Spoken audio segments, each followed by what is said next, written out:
সুপ্রিয় শিক্ষার্থীবৃন্দ, অনলাইন ক্লাসে তোমাদেরকে স্বাগতম।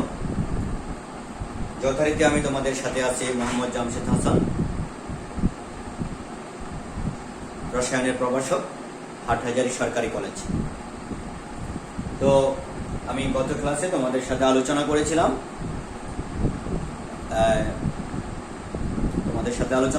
হাইড্রোজেন এবং আয়োডিন বিক্রিয়া করে হাইড্রোজেন আয়োডাইড যে তৈরি করে এই বিক্রিয়াটির ক্যাপি এবং ক্যাসিয়ের রাশিমালা প্রতিপাদন করেছিলাম। আজকে আমি তোমাদের সাথে আলোচনা করব আরেকটি বিক্রিয়া এর ক্যাপি এবং ক্যাসিয়ের রাশিমালা প্রতিপাদন। দেখো, বিক্রিয়াটা হচ্ছে ফসফরাস পেন্টাক্লোরাইড বিয়োজিত হয়ে ফসফরাস ট্রাইক্লোরাইড এবং ক্লোরিন উৎপন্ন করেছে। এই বিক্রিয়াটির ক্যাপি এবং ক্যাসিয়ের রাশিমালা প্রতিপাদন করব। তাহলে চলো আমরা শুরু করা যাক। এই বিক্রিয়াটির ক্যাপি এবং ক্যাসিয়ের রাশিমালা প্রতিপাদন করি। এই বিক্রিয়াটির ক্যাপি এবং ক্যাসিয়ের রাশিমালা করতে গেলে প্রথমে আমরা বিক্রিয়াটি লিখলাম।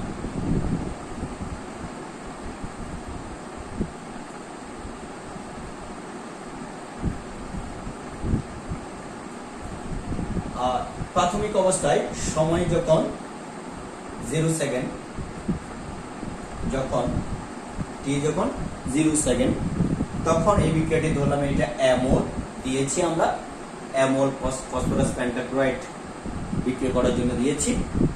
তখন উৎপাদ তৈরি হয়নি, এটা 0 মোল, এটা 0 মোল। ঠিক আছে, তাহলে এটা হচ্ছে প্রাথমিক অবস্থায়, এট ইনিশিয়াল স্টেজ। আর সাম্য অবস্থায় আমরা যখন লিখছি, সাম্য অবস্থায় যখন t equal to t second, যখন t equal to t second, তখন এখান থেকে আলফা মোল চলে গেছে। এখান থেকে আলফা মোল চলে গিয়ে এখানে আলফা মোল তৈরি করছে, এখানে আলফা মোল তৈরি করছে। যথারীতি আমরা ধরে নিচ্ছি আগের বিক্রিয়াটির মতো এই বিক্রিয়াটি ঘটেছে t তাপমাত্রায় ভি আয়তনের একটি পাত্রে এবং মিশ্রণের মোট চাপ p। মিশ্রণের মোট চাপ p, মিশ্রণের মোট চাপ p আমরা ধরে নিয়েছি। ঠিক আছে, এখান থেকে তাহলে 1 মোল ফসফরাস পেন্টাক্লোরাইড চলে গিয়ে 1 মোল ফসফরাস ট্রাইক্লোরাইড এবং 1 মোল ক্লোরিন তৈরি করলো। ঠিক আছে, এখন যথারীতি ক্লাসে থাকলে একটা প্রশ্ন আমাকে স্টুডেন্টরা করে, যেটা হচ্ছে ক্লাসে যে গেছে স্যার একটা আলফা, এখানে 2টা আলফা কেমনে তৈরি হয়েছে? এই ধরনের একটা প্রশ্ন করতে দেখা যায় স্টুডেন্টদেরকে। এটা ভেরি সিম্পল, একটু খেয়াল করলে হয়। এটা বোঝার জন্য একটা আলফা থেকে 2টা আলফা কেমনে তৈরি হয়েছে এটা বোঝার জন্য দেখো তোমাকে এইখানে খেয়াল করতে হবে। 1 মোল ফসফরাস পেন্টাক্লোরাইড থেকে 1 মোল ফসফরাস ট্রাইক্লোরাইড 1 মোল ক্লোরিন উৎপন্ন করেছে। এই ধরো এই যে একদিন আগে মনসা পূজা গেল, এখন আমরা যদি দেখি মনসা পূজাটাতে ছাগল কাটা হয়। ধরো আমরা কি করলাম, একটা রুমে একটা জায়গার মধ্যে আমরা 50টা ছাগল আনছি। তাহলে 50টা ছাগলকে যখন আমরা কাটা হবে তখন 50টা মাথা পাবো, 50টা ধর পাবো, অর্থাৎ 50টা হেড 50টা বডি পাবো। ঠিক আছে, এই যে হেড এবং বডি 50টা থেকে আমরা যদি পাই, দেখো আমি যদি একটু এখানে দেখাচ্ছি, দেখো একটি গুড থেকে আমরা কি পাবো, একটি হেড একটি বডি। একটি ছাগল থেকে একটি হেড একটি বডি পাবো।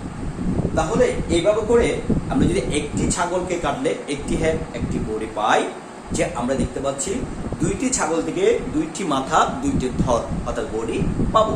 ঠিক আছে, একই রকম ভাবে 5টি ছাগল থেকে 5টি হেড 5টি বডি পাবো। তাহলে 7টি ছাগল থেকে 7টি হেড 7টি বডি পাবো। 10টি ছাগল থেকে 10টি হেড 10টি বডি পাবো। একটি খেয়াল করে দেখো, ছাগলের সংখ্যা যখন 10, তাহলে হেডের সংখ্যাও 10, বডির সংখ্যাও 10।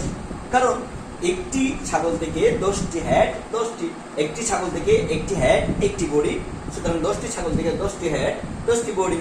তাহলে এখান থেকে 10টি ছাগলকে যদি কাটা হয়, আরো 40টি ছাগল রয়ে গেছে। শুরুতে ছিল 50, এখানে ছিল 0, এখানে ছিল 0। তাহলে এখন 50 থেকে 10 চলে গেছে দেখো, আর এখানে তৈরি হয়েছে 10 10। এটা 1, এটা আলফা, এটা আলফা, এটা আলফা।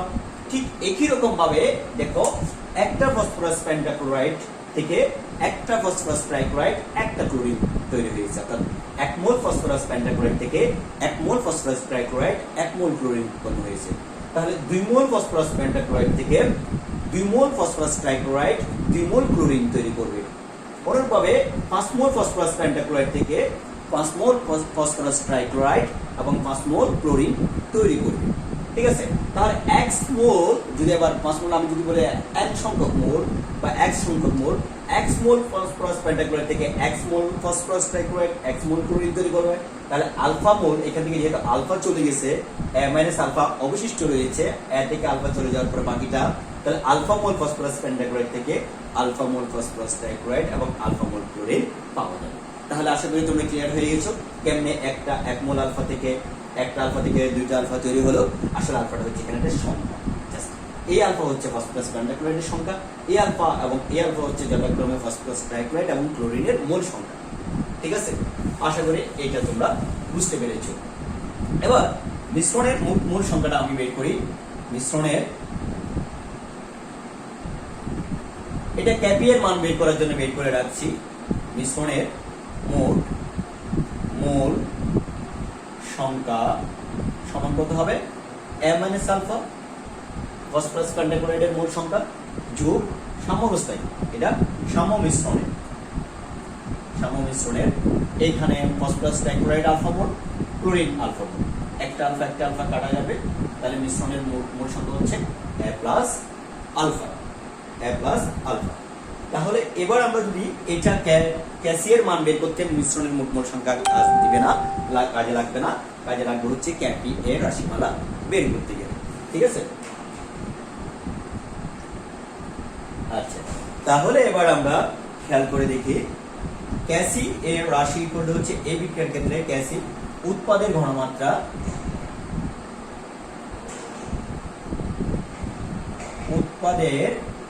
ঘনমাত্রা ডিভাইডেড বাই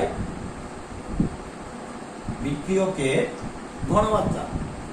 ক্যাসি এর সমান হচ্ছে উৎপাদের ঘনমাত্রা ডিভাইডেড বাই বিক্রিয়কের ঘনমাত্রা।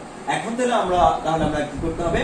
ফসফরাস ট্রাইক্লোরাইড, ক্লোরিন এবং ফসফরাস পেন্টাক্লোরাইডের ঘনমাত্রাগুলো বের করে ফেলতে হবে। তাহলে আমরা যদি প্রথমে লিখি ফসফরাস ট্রাইক্লোরাইডের ঘনমাত্রা ইকুয়াল টু হচ্ছে আলফা বাই ভি। কেমনে আসছে? ওই ঘনমাত্রা সমান হচ্ছে কি বলছিলাম, C equal to N by V.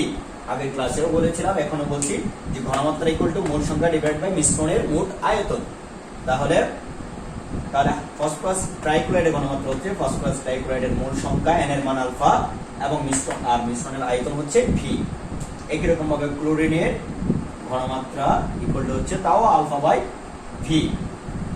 আর ফসফরাস পেন্টাক্লোরাইডের ঘনমাত্রা ইকুয়াল টু হচ্ছে ফসফরাস পেন্টাক্লোরাইডের মোল সংখ্যা m minus alpha divide by মিশ্রণের আয়তন ভি। এই মানগুলো আবার আমরা এখানে বসিয়ে দিলে কি পাচ্ছি দেখো, আলফা বাই ভি ইনটু পরেরটারও আলফা বাই ভি, আর এটা হচ্ছে m minus alpha by V. খেয়াল করে দেখো, ঠিক আছে। তাহলে এখান থেকে আমরা আরো কি পাচ্ছি?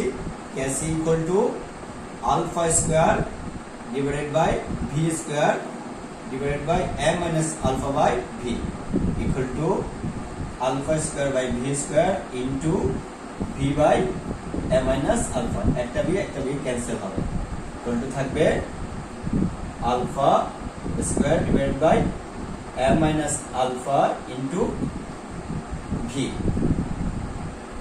ঠিক আছে, তাহলে এই হচ্ছে আমাদের কি ক্যাসিয়ের রাশিমালা। সুতরাং এই বিক্রিয়াটির ক্যাসি ইকুয়াল টু হচ্ছে alpha square divide by m minus alpha into v। ঠিক আছে, alpha by v m minus alpha by v। ঠিক আছে, তাহলে এই হচ্ছে বিক্রিয়াটির ক্যাসি। হ্যাঁ, এই বিক্রিয়াটির যেহেতু বিক্রিয়ক এবং উৎপাদের মোল সংখ্যা সমান নয়, তাহলে এই বিক্রিয়ার ক্যাপি এবং ক্যাসি এর মান একই রকম হবে না। তাই এই বিক্রিয়াটার আমরা এখন ক্যাপি এর মানটা বের করে দেখব। এই বিক্রিয়াটির ক্যাপি এর রাশিমালা, আশা করি এটা ক্যাসি এর রাশিমালাটা তোমরা বুঝতে পেরেছো। এবার আমরা তাহলে যাচ্ছি কোথায়? পরের টপিকে যাচ্ছি। আমি এখন ক্যাসি এর অংশটা মুছে দিচ্ছি, এখন আমরা ক্যাপিএ এই বিক্রিয়াটির ক্যাপিএ রাশিমালা প্রতিপাদন করব।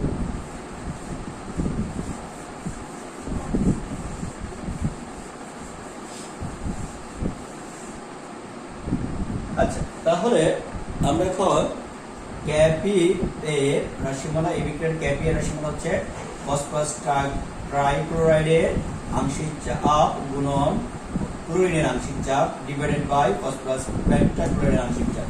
এটা হচ্ছে কি উৎপাদের আংশিক চাপ ভাগ বিক্রিয়কের আংশিক চাপ। ঠিক আছে, তাহলে এখন এই আংশিক চাপগুলো বের করার জন্য নিয়ম কি? আংশিক চাপ সমান হচ্ছে কি মোল ভগ্নাংশ গুণন মোট চাপ। ঠিক আছে, মোল ভগ্নাংশ গুণন মোট চাপ। তাহলে মোল ভগ্নাংশ গুণন মোট চাপ। এবার আমরা যদি আংশিক চাপগুলো বের করি, দেখো ফসফরাস ট্রাইক্লোরাইডের আংশিক চাপ কিরকম হবে? ফসফরাস ট্রাইক্লোরাইডের আংশিক চাপ সমান হচ্ছে ওই ফসফরাস ট্রাইক্লোরাইডের মোল ভগ্নাংশ গুণন মোট চাপ। মোট চাপ তো পি দেওয়া আছে এখানে, আর আংশিক চাপটা কিভাবে করে মোল ভগ্নাংশটা কিভাবে করে বের করব? ফসফরাস ট্রাইক্লোরাইডের মোল ভগ্নাংশটা হবে হচ্ছে তার মোল সংখ্যা ডিভাইড বাই মিশ্রণের মোট মোল সংখ্যা। তাহলে এখানে এটা হচ্ছে ফসফরাস ট্রাইক্লোরাইডের মোল সংখ্যা আলফা ডিভাইড বাই এখানে A প্লাস আলফা, এটা হচ্ছে মোল ভগ্নাংশ গুণন মোট চাপ। ঠিক আছে, একই রকম ভাবে ক্লোরিনের আংশিক চাপটা সমান হচ্ছে alpha divided by A plus alpha into P, একই রকম ভাবে। এখন যদি আর আমরা ফসফরাস পেন্টাক্লোরাইডের আংশিক চাপটা হচ্ছে কি A minus alpha divided by A plus alpha into P, অর্থাৎ আংশিক চাপ সমান মোল ভগ্নাংশ গুণন মোট চাপ। মোল ভগ্নাংশ কি?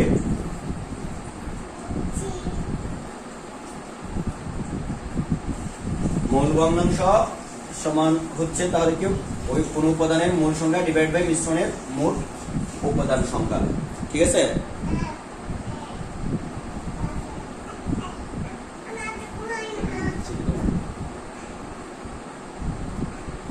তাহলে এই মানটা যদি আমরা এখানে বসাই দিই কি হবে?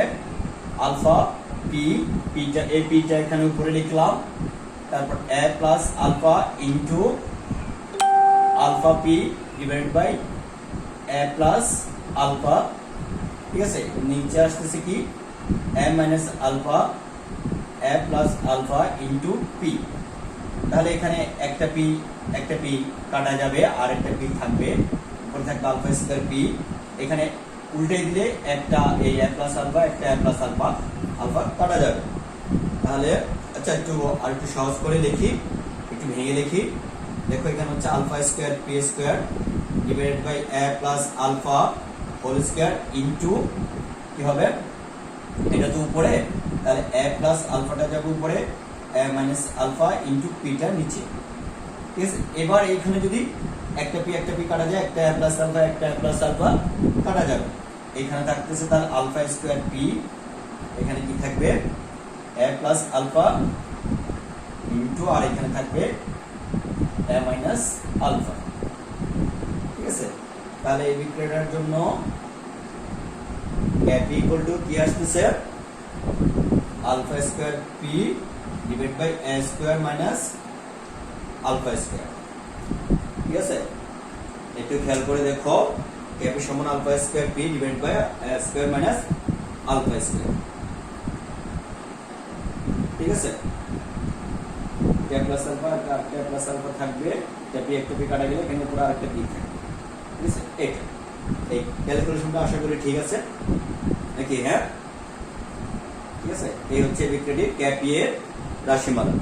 আশা করি তোমরা বুঝেছো। ঠিক আছে, দেখে নাও, এবার লিখে নাও। এই বিক্রিয়াটির ক্যাপি এর রাশিমালা আমরা প্রতিপাদন করে ফেললাম।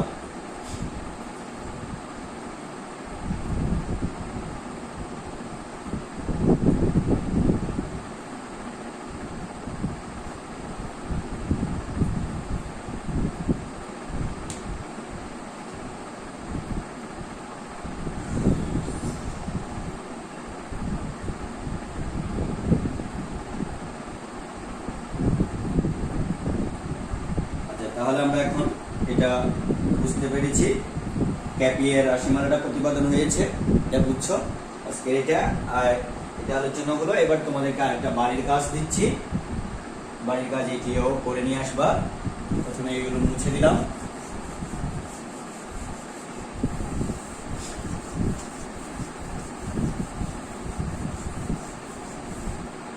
বাড়ির কাজটি হচ্ছে, তাও এই ক্ষেত্রে আগের মতো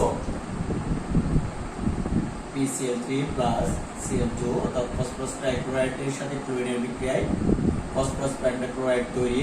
ধরো এই বিক্রিয়াটি যদি ঘটে, এই বিক্রিয়াটির ক্যাপি এবং কেসি এর রাশিমালা প্রতিপাদন করবা। এইটা তোমাদের বাড়ির কাজ। এই বাড়ির কাজটি কমপ্লিট করে তোমরা কমেন্টে উত্তরটা ছবি কমেন্ট করে দিবে। এই বিক্রিয়া ক্যাপি এবং কেসি এর রাশিমালা প্রতিপাদন করে এটার ছবিটা কি করে দিবা, কমেন্ট বক্সে কমেন্ট করে দিবা। এই হচ্ছে কথা স্যার। হ্যাঁ, ঠিক আছে, তাহলে আল্লাহ হাফেজ।